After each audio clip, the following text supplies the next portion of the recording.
सभी कमेटी के अध्यक्षों का यह निर्णय हुआ कि ठीक है, तो दुर्गा पूजा अब तो फिर होना है, हर साल की तरह इस वर्ष भी होना है, तो फिर हमें लाइसेंस की आवश्यकता नहीं। लाइसेंस अपना वो अपने पास रखें या उनको निर्गत करना है तो वो निर्गत कर दें, लेकिन शांति समिति की बैठक में उनके पास कमेटी की ओर से कोई लोग नहीं जाएंगे। यह स्पष्ट निर्णय है महाकमेटी की ओर से। हम सभी बलिया के पुजारी ने आज के बैठक में यह निर्णय लिया, सभी मंदिर के पुजारियों ने ऐसा निर्णय लिया कि हम लोग शांति समिति की बैठक का, प्रशासन का शांति समिति के बैठक को हम लोग बहिष्कार करेंगे। हम लोग पंडित हैं, हमारा काम पूजा करना है, हम पूजा करें, जिन शासन और प्रशासन का दायित्व है उसका संचालन करना।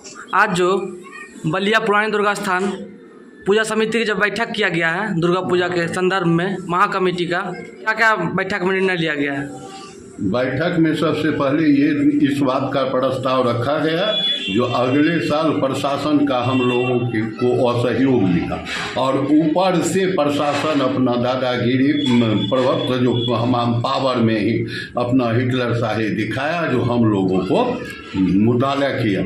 हम पुजारी हैं, हमारा कहीं भी फिगर कोई दिखा दे। मंदिर के पुजारी हैं? हाँ, पुरानी दुर्गा स्थान। हाँ, हम पुजारी हैं, हमारा कहीं भी कोई फिगर दिखा दे तो हमको उस पर इनाम दें। हम आवेदन आप लोगों को किस लिए देते? आप लोग आपसे आवेदन किस लिए लेते?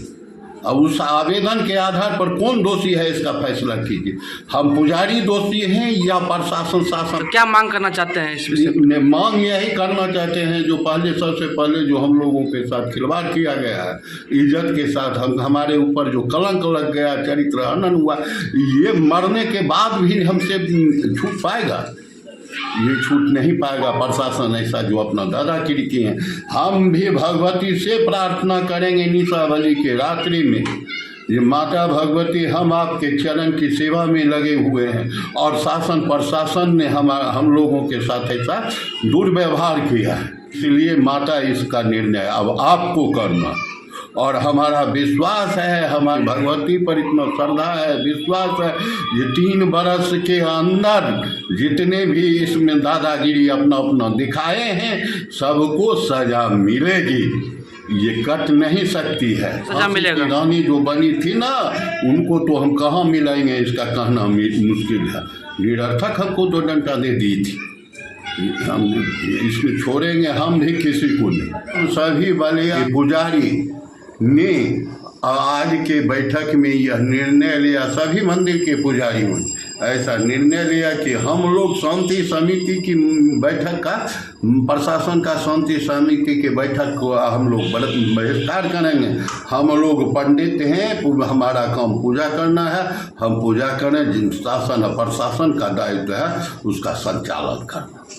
आपका शुभ नाम क्या हो बाबा? हेमंत झा। सर, आज जो बैठक किया गया दुर्गा पूजा के संदर्भ में बलिया पुरानी दुर्गा स्थान में, आप अध्यक्ष भी हैं कमेटी के, तो क्या कहना चाहेंगे? आज बैठक में क्या क्या निर्णय लिया गया? आज सबसे पहली बात, आज जो बैठक हुई है महाकमेटी की बैठक हुई है। बड़ी दुर्गा स्थान जो है उसके अध्यक्ष भी हैं और महाकमेटी के भी अध्यक्ष हैं। उस नाते हर वर्ष की भांति 2024 आगामी दुर्गा पूजा को देखते हुए विभिन्न मुद्दों पर जो है बैठक की गई। इसमें मुख्य रूप से हर मंदिर के प्रांगण में जो समस्याएं, जैसे सड़क की अव्यवस्था, नाले की अव्यवस्था, साफ सफाई की अव्यवस्था, उन सारे बिंदुओं पर चर्चाएं हुई और सभी कमेटी के अध्यक्ष एवं पुजारियों के द्वारा एक सहमति बनाई गई। विसर्जन से लेकर करके आपको दुर्गा पूजा के पहली पूजा से विसर्जन तक की सारी व्यवस्थाओं का, पोखर पर की जो व्यवस्थाएं विसर्जन कमेटी की होती है उन सब बिंदुओं पर भी चर्चाएं की गई। दूसरी बात है कि एक विशेष तौर पर जो पिछले गत वर्ष जो 2023 में घटना घटी, उस घटना से थोड़ा सा क्षोभ था सभी मंदिर कमेटियों के पास, इसलिए क्योंकि मंदिर कमेटी की कहीं कोई जवाबदेही उस घटना से नहीं थी और इस सारी घटनाओं का मतलब जो FIR होना और अध्यक्षों का जेल जाना, बेल करवाना, ये कहीं ना कहीं यह दर्शाता है कि सरकार प्रशासन अपनी विफलताओं को दुर्गा पूजा के कमेटी के मेंबरों के ऊपर थोप दिया। आपकी अव्यवस्था की वजह से घटना घटी, क्योंकि मंदिर कमेटी का दायित्व होता है कि प्रतिमा के साथ रहना, और वो प्रतिमा को छोड़ के कहीं नहीं जा सकता है। सभी को पता है कि हर मंदिर कमेटी में जितने भी प्रतिमाएं हैं उस पर सोने चांदी जेवरात जो है चढ़ावा में चढ़ा हुआ रहता है। जो मुकुट हो गया, अस्त्र शस्त्र हो गया, जेवरात हो गया, सब सोना चांदी का रहता है। एक एक मंदिर का समझ लीजिए 40 से 50 लाख का जेवर रहता है, और 7 स्थान हम लोगों के साथ 6 स्थान प्रतिमा का भ्रमण होता है। तो उसके हिसाब से आप लगा सकते हैं आंकड़ा कि कमेटी के जो मेंबर है उनकी सबसे बड़ी जवाबदेही प्रतिमा की सुरक्षा की होती है। बाहरी अव्यवस्था या बाहरी असामाजिक तत्व के द्वारा कोई घटना अगर की गई, उसमें मंदिर कमेटी या मंदिर के पुजारी का कोई भी हाथ उसमें नहीं होता है। और जब आपके पास हम लाइसेंस के लिए जाते हैं, जब हम लिखित सूचना आपको देते हैं, तो उसमें सारे चीज़ों का वर्णन किया हुआ होता है कि हमारे कितने मेंबर्स आपके कमेटी के जो है रहेंगे विसर्जन में, क्या क्या व्यवस्थाएं रहेगी, और उस पर आप यह आदेश भी करते हैं कि ठीक है, मुख्य रूप से अगर आपका भ्रमण है तो आप उस तरह से कीजिए। और उसमें जो सुरक्षा की व्यवस्था है वो प्रशासन का होता है। यह मंदिर कमेटी का दायित्व तो नहीं होता है कि वह सुरक्षा की व्यवस्था करे, लेकिन अपनी व्यवस्था की नाकामी को ढकने के लिए प्रशासन ने पूर्ण रूप से, इसको कहा जाए कि सोची समझी साजिश जिसको कहते हैं, अपनी नाकामी को छुपाने के लिए वो एफआईआर जो है दुर्गा पूजा कमेटी के अध्यक्ष इन लोगों के ऊपर कर दिया गया। तो मेरा एक ही बात कहना है कि जब आपके पास हम लाइसेंस के लिए जाते हैं और लाइसेंस निर्गत जब हमें किया जाता है, तो उसकी क्या जवाबदेही है, लाइसेंस की सरकार की क्या जवाबदेही है दुर्गा पूजा कमेटी के लिए, वह एक स्पष्ट कर दिया जाए।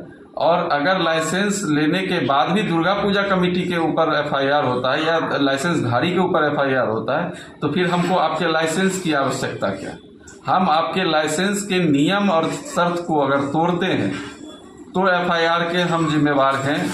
आप अगर हम पर करते हैं तो हम वो मानते हैं, लेकिन अगर आप जो है आपके सिस्टम से, आपके व्यवस्था से हम चल रहे हैं और उसके बाद भी अगर आप हम पर एफआईआर कर देते हैं, तो कहीं ना कहीं सरकार और प्रशासन अपनी नाकामी को ढकने के लिए इस तरह का काम करता है। तो सभी कमेटी के अध्यक्षों का यह निर्णय हुआ कि ठीक है, तो दुर्गा पूजा अब तो फिर होना है, हर साल की तरह इस वर्ष भी होना है, तो फिर हमें लाइसेंस की आवश्यकता नहीं।